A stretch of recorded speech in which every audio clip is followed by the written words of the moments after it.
Моя университет не ми осигурява работа след като завърша, но аз имам план.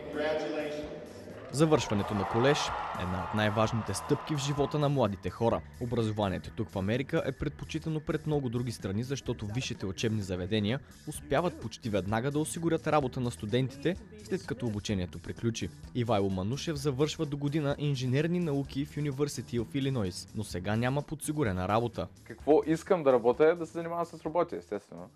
Но какво ще работя, зависи в коя компания ми хареса.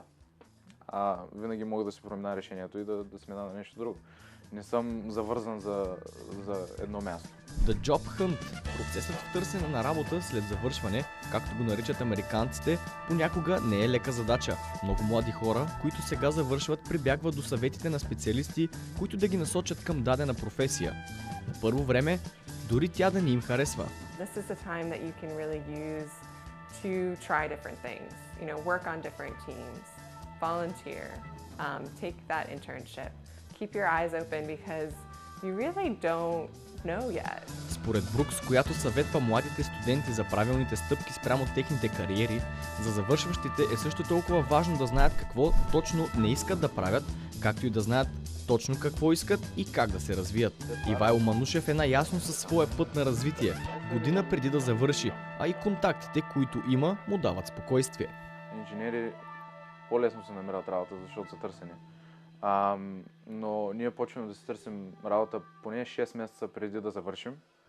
И по принцип имаш много колеги, които вече са завършили и си имаш нетворк от хора, които познаваш. Сара Брукс също напомня, че наскоро завършилите студенти имат достатъчно много време пред себе си, за да направят правилните стъпки. There are a lot of ways to both learn what it is that you really love to do and what fulfills you, and also to make the relationships that you need to move forward. Пътят пред Ивайло от Сливен е ясен. Той иска да се занимава с роботика и до момента е постигнал няколко доста успешни проекта, дори има спечелено първо място в конкурс по дизайн на роботи.